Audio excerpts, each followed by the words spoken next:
Yay! This Sunday, and it's Chavov Elul, and it's the first day of Yimei Slichas. We had Slichas last night. And this year is the shortest Slichas. It's the shortest Slichas. Sunday, Monday, Tuesday, Wednesday. Yom Kippur is Thursday. Rosh Hashanah is Thursday. Because if Rosh Hashanah is Shabbos, then you have 6 days of Slichas. If Rosh Hashanah is Monday, then you have 8 days of Slichas. If Rosh Hashanah is Tuesday, you have 9 days of Slichas. 7 plus 2. Whatever, 7 and 8, as it were.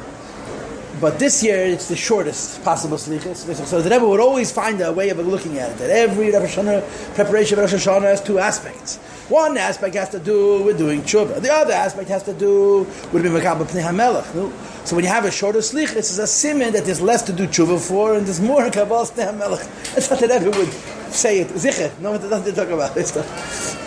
Always a different way of looking at it. But so the Rebbe says, what's the difference in the weekdays of Shabbos and Elul? Shabbos and Elul, you don't blow shofar. What's shofar? That's Sikh on the Rebbe. Hayitaka shofar be'ir v'am le'yacharadu. That the shofar gives a person yireh. Why? What do you mean? Elul has an inyan from tshuva, an inyan from yireh. Besides, for the inyan of melech basada. So what happens on the Shabbos? So the Eibush, the Hashgacha Pratis, is cancelling the yireh and leaving only the melech basada. So it's only the positive. There's no negative. This is classic Rebbe. Anyway, so we're learning Tanya, and we're on page 12, and we finished Tanya with a question. We spent an awful lot of time discussing what a neshama is, and of course we had the 2 expressions. The expression number 1, chelik elokami mal mamish, that a neshama is a piece of the Eibush from above mamish, and the second expression that Yisrael olu b'machshava, that Yidden come from Chochmah. And this took us forever. I don't know how many classes, but it's a lot, 5, 6, 7 classes. And every neshama comes from atzmus and hus, right? And to use in other words, even though neshamas come through hishtalshalos, they go through the chain reaction of worlds, nevertheless, a neshama is a lakus. It's a chelik elokami mal. I just want to mention, and I'm sure I mentioned this, I'm almost sure I mentioned this, when we're learning in Perek Aleph, there's something very interesting you need to understand about a neshama. When you say that a neshama comes from atzmus, neshama comes from a lakus. Neshamas are part of the keli system and not part of the oil system. Torah is part of the oil system. Mitzvahs, it's hard to figure, but it's certainly closer to oil than neshamas. Neshamas are part of the keli system than the oil system. What does that mean? Well, of course, the way the Eibishter created the world, and of course, miyemalei matas, he can do whatever he wants, but what he did, the way it's written in Torah, has 2 forms. Of course, godliness has 2 forms. The form of godliness of light, and the form of godliness of a vessel. What's the difference between the form of godliness of light and the form of godliness of a vessel? The difference is the form of godliness of light is defined by dveikus. Dveikus means that when you meet oyer, when you meet light, you're meeting something that doesn't have its own center, it doesn't have its own essence. If you would have a conversation with Ein Sof, you would find the conversation simultaneously. Could you let her in if you don't mind? Yeah. No, you're not going to climb over a bench. If you would have a conversation with Ein Sof, you would find 2 opposite things. It would be very, very impressive, and at the same time you would feel like there's something very deep lacking. You imagine you meet a person who's brilliant, very, very smart, very talented, very knowledgeable, very capable, but he has no center, he has no ego, he has no self-identity. He only can do what other people tell him. So you'd meet a very sophisticated person, but there'd be something missing, yeah? If you met Ein Sof, you're meeting Ein Sof, but you would immediately say Ein Sof is missing something. What is he missing? He doesn't have his own eye. The eye of Eid is Moed. Ein Sof has no yesh. It's called dveikus. The only thing it has that's representing the Eibishter. And when you listen to Oyer, make speeches and talk about Gili Alakus and Ein Seif, you have to hear not only what he's saying, but who's saying it. Because Oyer doesn't speak. The Eibishter speaks through Oyer. That's how Oyer is Alakus. Keli is Alakus in a different way. Keli is Alakus in a way that the Eibishter puts Alakus into Keli, and it should be an entity unto itself. The mashal for kelim is a gacheles, is a coal, a red hot coal, or a nitzot. Sometimes there's a mashal from a spark. A spark is actually has a substance. When it goes extinguished, you can see there's a piece of ash. But when the spark is burning, we don't say it's a burning piece. We say it's a piece of fire. So kelim are lakus, but kelim are lakus in a way that they're separate. And in Avoida, this is called a ben, a child. And I don't want to give you this speech again, I've given it to you so many times. Children are exactly like their parents. Everything their parents have, they have, beginning with the most significant inyan that they're separate. Just like the parents are separate from their parents, the children are separate from their parents. And the same is true Kalim. Kalim are lakus as a metzias b'fnei atzmei. Neshamas are part of the Kalim system. Torah, and let's just be diplomatic, politically correct, and mitzvahs are part of the Oyer system, which means in Torah and mitzvahs you have gewaldige the herf and lakus, but you're not hearing how the Torah and mitzvahs are themselves lakus, they're representing the Eibishter. In a way that their whole Metzias is not themselves. A Yid is like a Kli, the Metzias b'fnei atzmei, that's representative of Elokus. So the Alter Rebbe said, going back to the point, and again, I've talked about this at length before, so I'm just mentioning this. The Alter Rebbe said that the Neshamas are come mamish. The Neshamas come from Chochmei Lo, Yisrael all over Machshava, so they go through a whole Seder Ishtalshalus, and even though they go through the whole Seder Ishtalshalus, they remain a Chelik Elakam Imal Mamish, and from Chochmei Lo. So the Alter Rebbe asked the Kasha, if all Neshamas come from the same source, and even though they go through the whole Seder Ishtalshalus, they continue to be a Lakus, how come you have big Neshamas and little Neshamas? This was the question we asked probably 7 weeks ago. Let's ask it again quickly. Okay, so where are we going to start? We're going to start on page 11. That means page Vav Amud Aleph. Va'af. 3 lines from the bottom of the page. Va'af, and even though there are myriads of different divisions of levels of neshamas. Higher and higher still without any end. For example, on the high end, page Vav Amud Beis, now top of page 12. The greatness of the souls of the Avos and Moshe Rabbeinu, and the Neshama is they say nu Eila when compared to the souls of our generation. The Ikve Meshicha, which is the heel of Mashiach, Shehem, that the Neshamas of our generation are Bechinas Agvayim Mamash, like a heel. If you would think about a person's body and appreciate the distance between a heel and a brain, it gives you a sense of the distance between Yidden of our generation and the Avos and Moshe Rabbeinu. And then he continues the question further. The action of a generation is the same way. But in each generation, Yisrael, Yisrael, there are the heads of the thousands of Jewish people, Shanish Meisayim, that they're Neshamas. Like a head and like a brain, Megabi Neshamas HaMain, compared to the souls of the Hamain. Hamain means the populace. Hamain means the masses in the 19th century term. The Amei Haaretz and conventional people. So there's so many different levels. And if that's not enough, there's more. Just like there's a huge disparity between one neshama and another neshama, there's a huge disparity between one ruach and another ruach, and one nefesh and another nefesh. I went Friday to the Ale. It was my birthday, I went to the Ale. So when you stand by the Ale, you read the Zayar at the end. And the Zayar at the end, when you read by the Ale, it's really, really worth spending the time to learn what it means, to read it in English, because that's the source of all those sikhs. There are hundreds of sikhs based on that Zayar, explaining what a Rebbe is, what a tzaddik is, and so on. So I was learning it, and I was thinking that the Zayar says that everybody has 3 levels of neshama. The lowest level is called nefesh, the second level is called ruach, and the highest level is called neshama. So every Yid has nefesh. Special Yidden also have ruach. Special Yidden also have neshama. And then, of course, the way it continues is when a person passes away, so the neshama goes l'mayla, and the ruach is nechak b'yavir ha'elam, where he did Torah mitzvahs, and the nefesh is with the guf b'kever. And that's a very long zayar, and it explains all kinds of stuff about a neshama and about hishtadchos and the value of visiting the tzion of a tzaddik when there's a heder of the guf, b'gashmis, kipshuta, of the visibility of the guf, why it's real. But one of the things that he says is that not everybody has all 3. Everybody has nefesh. Tzadikim have ruach. Big tzadikim have also neshama. And of course, on top of those 3, there's a 4th level in the Zayar, which is called neshama l'neshama, the soul of the soul, which we call chaya and yechida. And I was standing by the tziyah reading this, and I was thinking to myself, oy vei, sarachmanos and Rambam. Because according to the Zayar, neshama is higher than ruach, but it's higher than nefesh.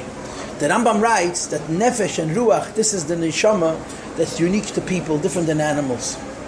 the soul that we have in common with animals is called neshama. So the Rambam has a different shita. Akasha, Mistamet is a teretz, but it's very, very different than what it says in the Zayah. And we know that the Rambam learns Zayah, as they state in the Sfarim, that brings the Sichas, and the Makubal. So if we knew everything, you'll get old quickly. But the point is, in the language of the Zayah, everybody has nefesh, some people have ruach, and even a smaller group have neshama. Now the way Chassidus works, and this is really nerve-wracking, is that the Tanya follows the Zayah. The whole Tanya follows the design of the Zayah.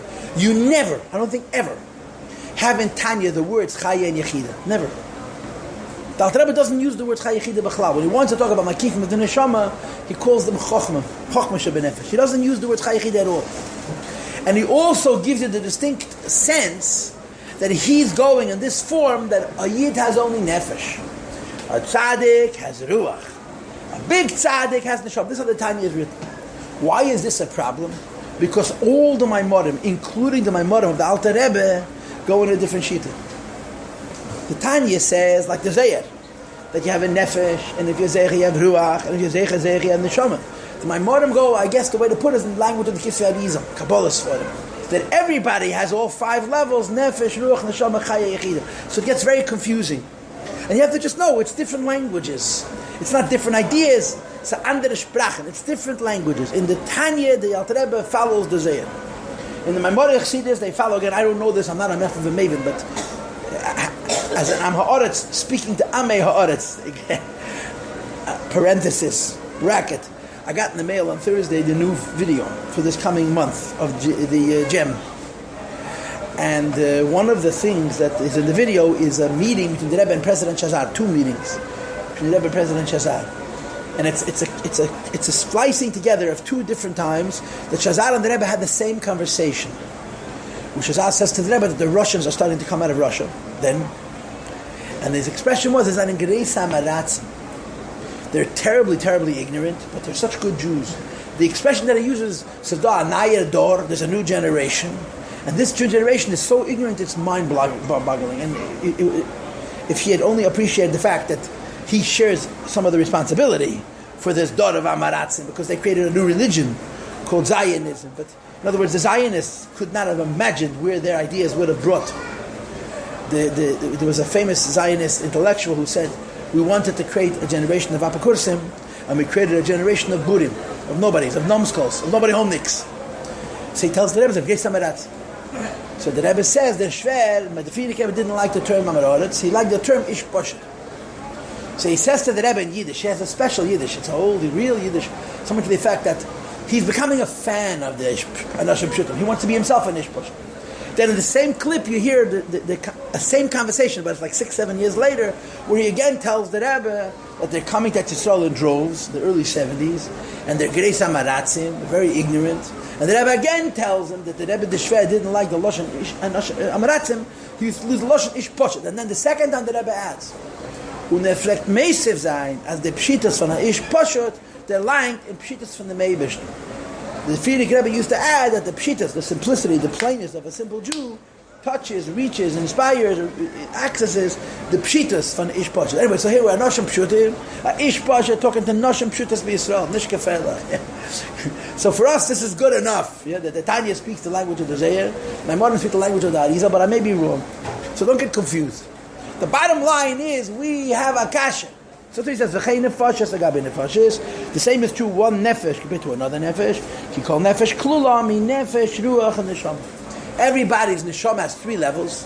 Neshama, ruach, nefesh. And as I said to you before, if you have a special schos, you get ruach. If you have a special schos, you get neshama. As though you have only nefesh. So there's so much disparity. So what's the kasha? If we all start off the same way, if we all start off at the same point, how do we end up so different? So now, the Rebbe doesn't answer the question. He just gives a moshel. He just gives an illustration, right? What is illustration? From hilada, from procreation, from a seminal point, yeah? There's one pintele, there's one fertilized egg, it's one akuda, yeah? One fertilized egg, and it begins to divide. But when it begins to divide, it doesn't only divide, it diversifies. Now when you look at that original seed, that original point, you don't see how one piece is going to become an eye, another piece is going to become a brain cell, another piece is going to become the shilya, that they bring always, that the klipa koidemes leperi, the klipa, the peel, forms before the fruit, and as soon as the fruit is ripe, you take off the peel and you throw it away. And in procreation, first there's a shilya, first there's a sac, an amniotic sac, and then inside the sac develops a fetus, and as soon as the fetus no longer needs the protection of the placenta and the sac, you take the baby and you throw away so the klipa comes first, and then eventually it's discarded, it's disposed of. And there's a word from the Rabbi and from the Tanya that the Gemara says, "Aloshen mutev shenepcha lei shel Yossi al ponav." You got a person who's ma'adif, who gives precedence to one thing over another. It would have been preferable if his shilya, if his sac would have turned inside out. In other words, when you make the klipa ikid and the peri toffel, so then it's missing the whole point. Anyway, so it's one point. How does that point diversify? How does one point become so many? And as you see inside, parts of that single point are going to become brain, or eye, or heart, or lungs, and part of that point is to become hair, skin, and nails, which you can't even compare to cloud. How does one single point become so many? The Alter Rebbe doesn't explain how; he just illustrates it. But what's taka the explanation? The explanation is, and this is of course a very important Chassidish term and insight.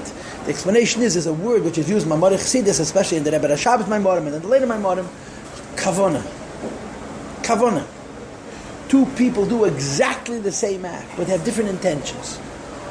Bechitzoniers did the same act, but because their intentions are different, what they do is entirely different. Right? Someone breaks something. One person breaks something on Shabbos and there's no chiyuv. Another breaks something on Shabbos and there's chayiv skila because he was beinam and nistas. He did something different. What you're seeing bechitzonius is the same thing, but because of the kavanah, it's different action. And by the Eibishter, it is called Shem V'Kal V'Chemer. The Eibishter designed that the way Piri V'Div, life should start. It should start with a nekuda. And it starts, as Chassidus always explains it, that the nekuda has to rot, has to decompose, has to come apart. And the reason the nekuda has to come apart is because you want that the new one should be entirely new. Right? You have in Halach and Mishnah, Gizan Machlif and Gizan Einan Machlif. Gizan Machlif and Gizan Einan Machlif means you cut down a vegetable. Cut a vegetable, yeah? Is this the stem that stays in the ground going to continue to grow, or do you have to start over? If the stem that stays in the ground continue to grow, it's considered a hemshech to the previous one. But if you cut down at the base, and then you have to plow the field and plant it again, it's called Gizan. It's a new mitzias. Every child that's born is not a continuation from the before, it's a new mitzias. The Eibush that arranges that the child comes from a father and a mother, but it comes from the father and the mother in such a way that there's an absolute or a very, very real separation, interruption between what is father and what is child. The parents contribute a zera, a seed, and then something happens to the seed and it becomes a new mitzias, and it becomes a separate mitzias. Even when it's inside the rechab of the mother, and in halacha and in nigel detayda, it's considered a part of the mother, but it's a separate mitzias. It's a totally new mitzias. And the reason for this is, by the way, because the Eibishter wants that every baby who's born should be like the first baby who's born. Children are not born based on the age of their parents. Children are born based on their own age. It's literally resetting a clock. That's why procreation is considered infinite. Procreation is not infinite, it's finite. But the idea that every generation gets to start from the beginning again, which means there's no limit to how many fruit you can get from one seed, doesn't make sense logically. It's a physical fact. It doesn't make logical sense. Everything has to be finite.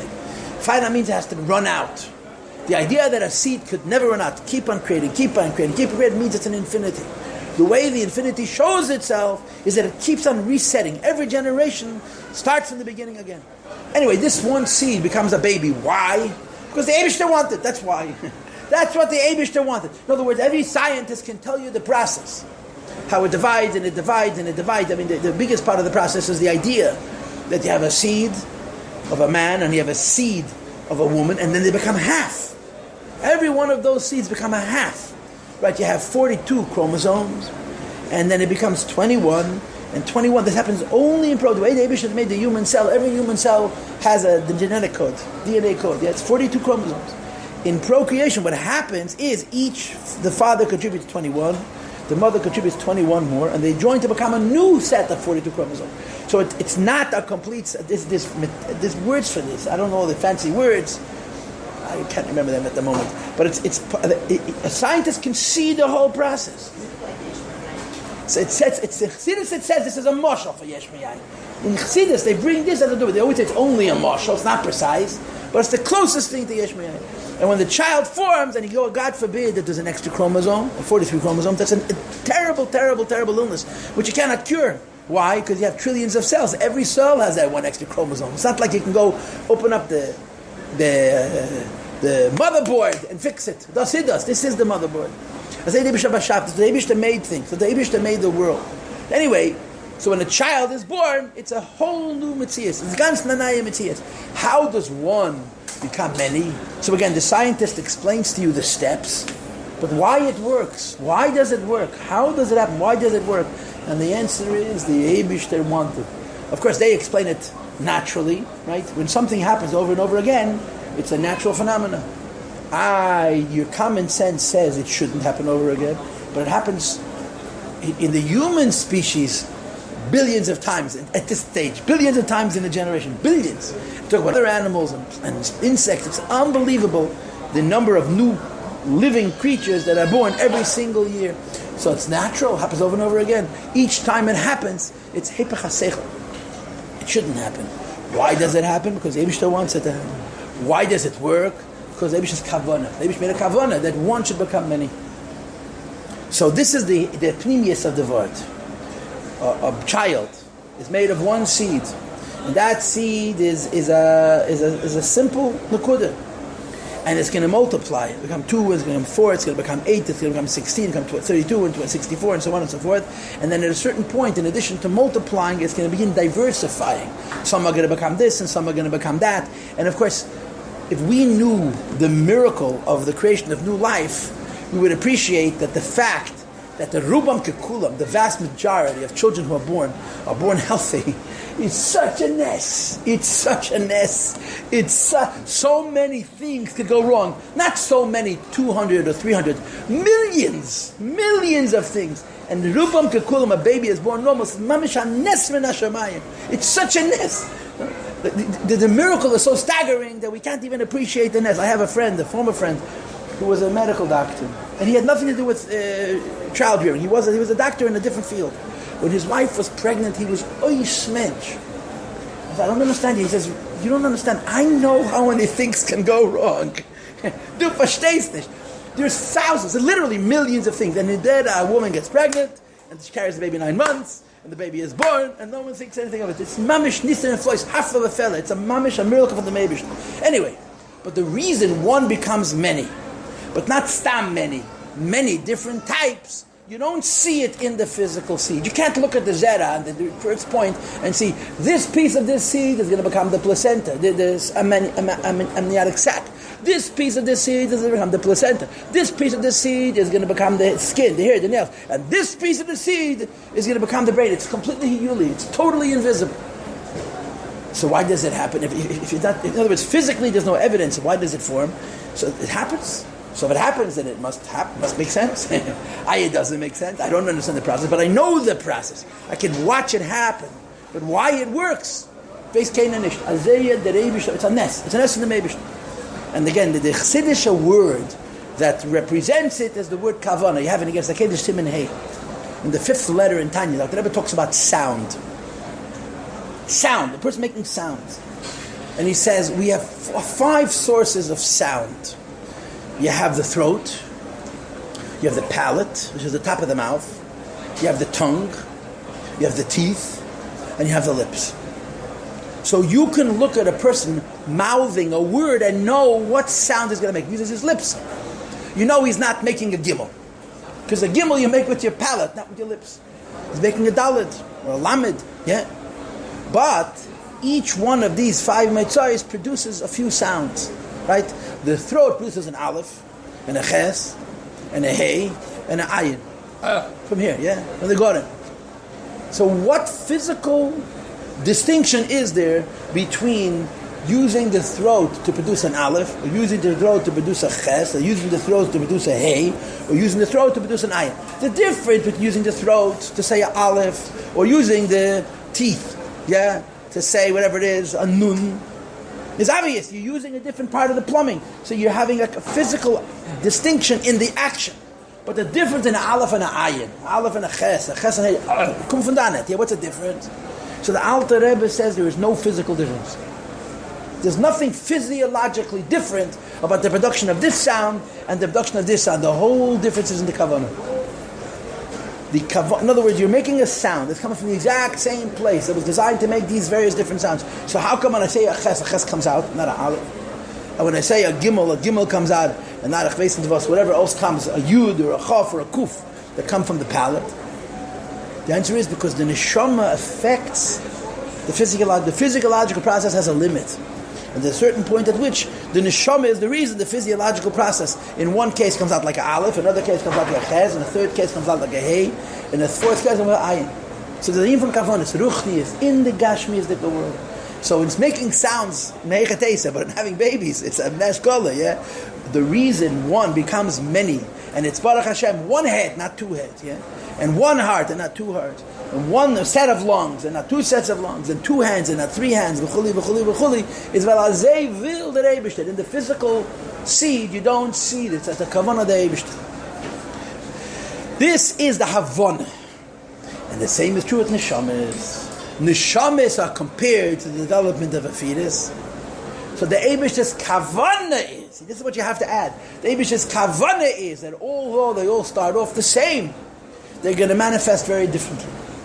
Just like every baby starts off as one point, and in the physical seed you see no evidence of the diversification which is going to happen later. And the reason it happens is because Dusset the Eibishter's Velen, this is what the Eibishter wants. The same is true in the Nimshal. Every neshama starts the same. But there's a kavanah. The Eibishter has a certain intent. What's the Eibishter's intent? That a certain job should be achieved. In order for that job to be achieved, you can't have a generation of heads. You need one head, you understand? One head, 2 heads is death. So yesek and nutl. When it comes to Ivanam Shah Neshama Tluyabay, when the Galacha is, those parts, by those organs, a person has 3 hands. He's considered he's not considered an animal has an extra leg. He's not considered a treif. But if an animal has 2 hearts, he's considered a treif. Any organ that if it would be missing, the animal would die. If it has an extra, it's considered like it's missing both. That's why kidneys are interesting. If someone has 3 kidneys, they're not a treifa. Why? Because if you take away 2, you have 1 left. But if a person has 4 kidneys, then you consider an animal. Let's not talk about people. Animals, 4 kidneys, consider a treifa. Treifa means you can't live. It's treifa. You don't let it eat it. Can't live your base chedish. It's a treifa. So the Eibishter makes that it should be exactly right. The same is true in neshamas. All neshamas start out in one seminal state of unity. And the way they are in that state of unity, you don't see at all the diversification which could or may or will happen. And then the Eibishter's kavanah effects, there should be different types. Why? Because he needs a foot, just like he needs a head. Anyway, but the children are a miracle. Children are a miracle. Children are a miracle. You know the story with the Rebbe and Chaim Gutnik talking about girls. The Rebbe asked Rabbi Chaim Gutnik he should make classes on Taras HaMishpacha. Australia's community is Holocaust survivors. Rubam Kakulam. They came after the war. So they're very traditional. They come from homes by and large. Very traditional.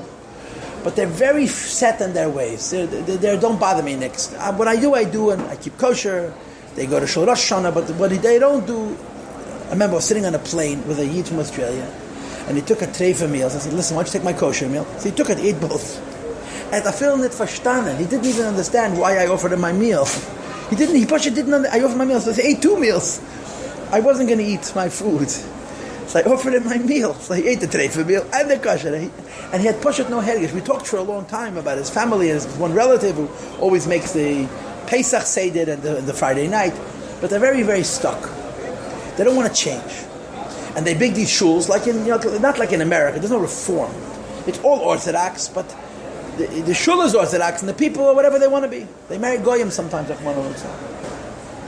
So the Rebbe wanted him to speak about Taras HaMishpacha, and he was trying to tell the Rebbe that there's nobody. They're not interested in Taras HaMishpacha. They're not interested. And the Rebbe pushed him, persevered. So he did it. Vil Stavkal, dude. One woman showed up. He felt terrible. The good thing was one of the best orators in the rabbinate. He was a great speaker. He was so interesting. One lady. Anyway, he gave her the classes, the whole spiel. And his wife was involved, I'm assuming. The next time he visits the Rebbe, he's embarrassed to mention it. So the Rebbe asks him, "Nu, how the classes go in Taras HaMishpacha?" So he tells the Rebbe, I knew this. The Rebbe insisted. So I did it. And one woman showed up. So the Rebbe said to him, "Viful mamis at Moshe Rabbeinu gahat." Talking about girls. Viful mamis at Moshe Rabbeinu gahat. Anyway, so let's read a little Tanya. Okay, can I read inside? Yeah. So let's go. Let's read inside. Okay. In other words, we're about to read what I just told you. Okay. And just to summarize again, I talked you first through the mashal and then through the nimshal. When you look at a single cell which has been fertilized, a fertilized cell, you don't see at all the division, and you certainly don't see the diversification, and yet it happens 99 out of 100 times, maybe even more than that ratio, exactly as it's supposed to. Where? Because of Ruchnius, because of the Eibishter. And the Nimshal and Neshama, all Neshamas Taka start off the same. But then they diversify. Some are going to become Moshe Rabbeinu and the Avis, and some are going to become Ikvus of the Mashiach.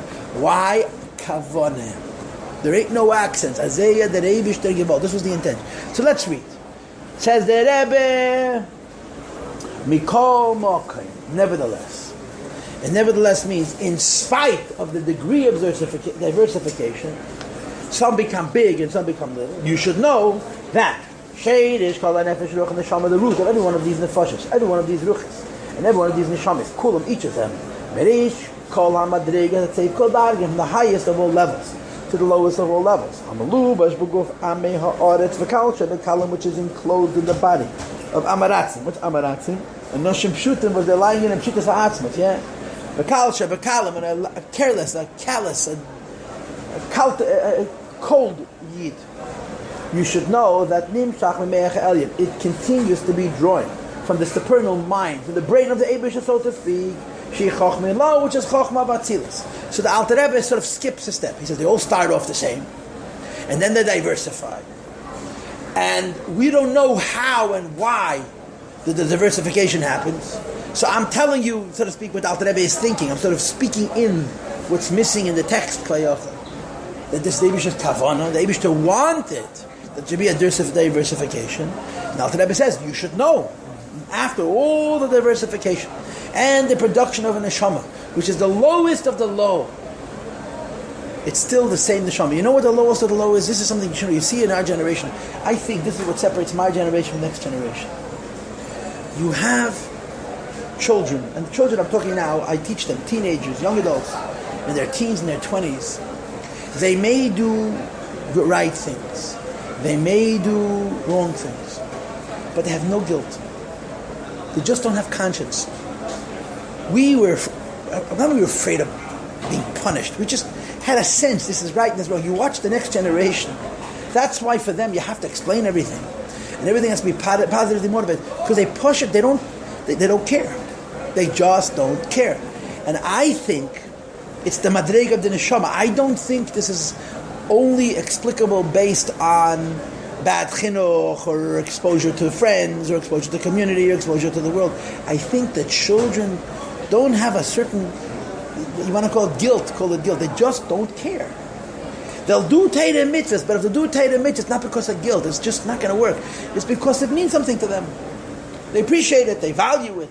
But the guilt which we had growing up, that was a sort of a very simple, you don't talk in davening. Why not? It's in the Shulchan Aruch. And what happens if you talk? Nothing happens if you talk. Try it, you'll see. We didn't talk in davening. The next generation doesn't either talk in middle Shmoneh. And they can daven Shmoneh well. And then Toich Kediba, have a conversation. Go back to, I don't understand, you're davening kavanah. Oh, it's in the Shulchan Aruch. Oh, and the next day I do it again. I push it, I feel, this is my hergish, and who am I? This is push it a visible When I was a little kid, I thought it couldn't get worse. You know what I'm saying? It's a clear example of Yeridas HaDeiros. Even the best of the children, to a great extent, they don't have that guilt. And you know what? They're the same, just like we are, just like our parents were. This is how it is. Nevertheless, there is a great diversification from the highest of the high to the lowest of the low. And who's responsible for this? The Eibishter himself. Because it happened because of his kavanah, his vision, his intention, his thought, kfayachol, so to speak. And even the lowest ones are still the same, notwithstanding that they've diversified so much. And of course now, today with modern science, you see it b'muchash. You take a piece of fingernail, and you examine it under a microscope. It has the exact same genetic code as a cell that's in the brain. It's the exact same. Everything you have in the most important cell in the body, you have in the least important cell in the body. And the nimshal is, everything you have in the holiest neshama, you have in the simplest neshama. And the Alter Rebbe develops the mashal, k'mashal haben. For example, a son, hanimshach mimeach ha'ad, comes from his father's brain, and of course, al pi Torah, al pi Kabbalah, a child comes from the moyach. Physiologically, zera is developed in the nehi. It says in Tanya, in the kloyes, whatever it is, wherever the physical matter that produces the seed that becomes a child. But spiritually, it comes from the deepest part of the person. The father gives from his moyach, the deepest part of his brain, and the mother gives from her moyach. It's called tipas ha'av and tipas ha'im. The father's seed and the mother's seed comes from the moyach, and it carries the essence of the parent. What's the essence of the parent? I keep telling you the same thing. The essence of the parent is that they're separate from their parents. And this is what parents give their children, that the children should grow up and be separate in turn from them, right? That's what the Eibishter made it. And the Rebbe says, even the toenails, formed from the same seed, that it hesitates, it pauses, it waits 9 months in the mother's womb, because during those 9 months it cannot survive outside of that environment, right? Babies, human babies especially, continue to grow after they're born. The first 6 months of life, the baby is to an extent still in a fetal state, still growing on a very basic physiological level. But it's not able to be outside of the body of the mother, on the one hand. On the other hand, if a human mother would give birth to a baby in 15 months, there would be no way the baby could be born. It would just be too large. It's a pull and a tuck. It's a pshara. That's how the Eibishter made it. Right? Some animals are born and they drop to the ground and they run. Because they're fully developed. And human babies are born very, very underdeveloped, because there's a lot more developing to do. But be that as it may, whatever development it is, says that Eben is Hava, Metipa, Zu, Mamish. They born from this point, from this seed, Mamish. By pausing, hesitating, Tisha Chadash Betan for 9 months in the mother's womb. And during that time, V'yarda mi madrega le madrega, descends from step to step, leishtanes, to change. Ulazhaves to create using her siparnayim, nails. The imkoza, you should know, nevertheless, or at the same time, oidena kshura umyuchades, she remains tied and unified. Beyichud nifla v'yatzav, in a union which is wondrous and intense. B'mehusa v'atzmusa arish, in its earliest essence. Shahaisa tipas me'achav, which was the point of the father's seed. And again, the part that's not written here but must be added. Why does it work? Because the Eibishter wanted. Right? The Eibishter is above a single point. And he inspires that a single point should not become many points. He inspires that a single point should become many different points. And that they should interact in a cohesive way that creates order and life. And it's absolutely in this. And the same is true in the Nimshal. Never continues. Even after the baby is born. The fingernails, the toenails get their life and their nourishment from the brain in the child. And of course the brain in the child comes from the brain in the father. So throughout your life you're living off your parents. Why? When you go, right, let's explain it biologically. As you go through life, you have something called cell regeneration, right? Some cells have very long lives, some cells have very short lives. The shortest lived cells are blood cells. I think they live 93 days. And then they become not so healthy. So they break down. The body is designed to break them down and to recreate healthier cells using the parts, and the rest of it is disposed. The It's a pretty cool machine. Very, very busy. It's a pity. It's a miracle it doesn't overheat. Yeah. So when every cell is born, a person's 50 years old, they're producing with healthy marrow, healthy blood. It's also from the parents. But the parents, 50 years ago, the parents gave their essence to the child, and that's the truth of what that child is. The Gemara says, the father gives the white, which produces the bones, the veins, the bones, and the fingernails, and the mother gives the red, which produces the blood and the meat and so forth. However you understand things physiologically, how this works out in physics, in biology, is very hard to understand. But this is a potato, and there is a hezbollah. There has to be a hezbollah. We have to just work it out, understand it. So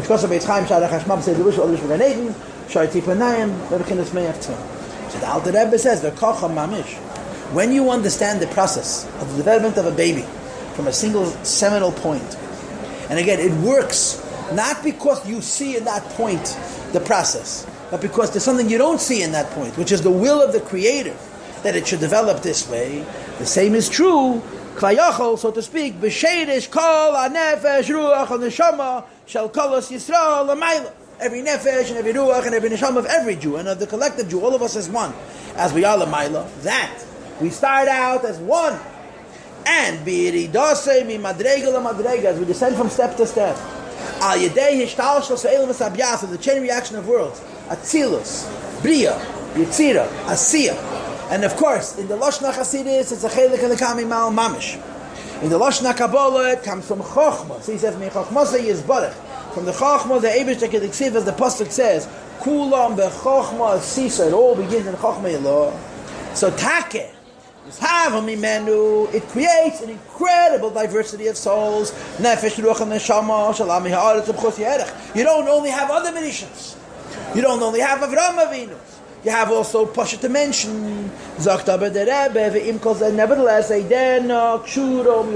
she remains tied and unified. And the union which is wondrous and very strong, from Husan Batzmus Marishan in its original essence, which is the Chochmah of the Eibush. Okay, and now the Rebbe finishes with the last 3 lines, which you're going to reread in a few weeks from now. Key, because you should know that all the souls are connected. Ultimately, all the souls are the same. But in the process, it works like this. Yenikas v'chayas, the nursing and the vitality of Nefesh, Ruach, and Neshama shel Ami Aretz. The simple people's Nefesh, Ruach, and Neshama is mi Nefesh, Ruach, and Neshama shel Tzadikim v'Chachamim. Comes from the souls of the Tzadikim, the righteous people and the wise people, who are Rosh B'nai Yisrael Shabbateinam, the heads of the Jewish people in their generations. And this we'll do next time in Mitzvah. Okay? And tomorrow and Tuesday will be by Esti, if you are able to come.